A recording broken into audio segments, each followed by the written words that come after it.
ಇವತ್ತಿನ ಹೋರಾಟದ ಉದ್ದೇಶ ಏನಪ್ಪಾ ಅಂತಂದ್ರ ಮೊದಲನೇದಾಗಿ ಇವತ್ತಿನ ಸರ್ಕಾರ ಕಾರ್ಖಾನೆ ಮಾಲೀಕರು ರಾಜ್ಯಕ್ಕೆ ಬೆಂಕಿ ಹಚ್ಚುವಂತ ಕೆಲಸ ಮಾಡ್ತಾ ಇದ್ದಾರೆ.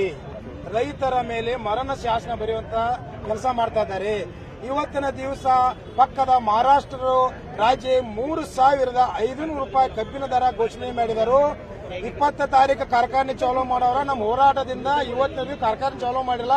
ಇವ್ರಿಗೆ ಏನಾರ ಸ್ವಲ್ಪ ಸರ್ಕಾರಕ್ಕೆ ಕಣ್ಣು ಕಿವಿ ಮೂಗ ಮಾನ ಮರ್ಯಾದೆ ಅನ್ನೋದು ಇತ್ತಪ್ಪ ಅಂತಂದ್ರ ನಾಳೆ ನವೆಂಬರ್ 1ನೇ ತಾರೀಕು ನಮ್ಮ ಜಿಲ್ಲೆಯ ರಾಜ್ಯದ ರಾಜ್ಯೋತ್ಸವ ದಿವಸ ರೈತರಿಗೆ ಸಿಹಿ ಸುದ್ದಿ ಕೊಟ್ರೆ ಒಳ್ಳೇದು.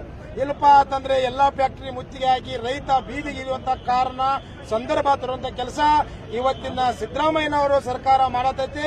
ದಯವಿಟ್ಟು ಯಾವುದೇ ಕಾರಣಕ್ಕೆ ಎಚ್ಚೆತ್ತು ಕೊಟ್ಟ ಇವತ್ತೇನಾರ ಅವರು ರೈತರ ಅನ್ನ ಉಣ್ಣಾತೀರಪ್ಪ ಅಂತಂದ್ರ ರೈತರ ಹೆಸರ ಮೇಲೆ ಬದುಕಾತೀರಂದ್ರ ರೈತಿಗೆ ಮಹಾರಾಷ್ಟ್ರ ಮಾದರಿ ಒಳಗ ಬೆಲೆ ಕೊಡಲೇಬೇಕು.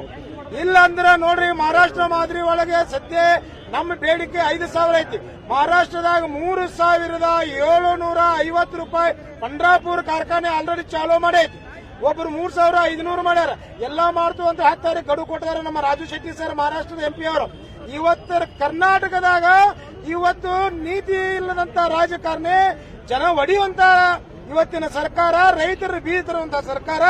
ದಯವಿಟ್ಟು ಏನಾರ ಈ ಸಾರಿ ದರ ಘೋಷಣೆ ಮಾಡದೇ ಇದ್ರೆ ರೈತರು ಕ್ರಾಂತಿಕಾರಿಯಾಗಿ ಹೋರಾಟ ಮಾಡಲಿಕ್ಕೆ ಸದ್ಯ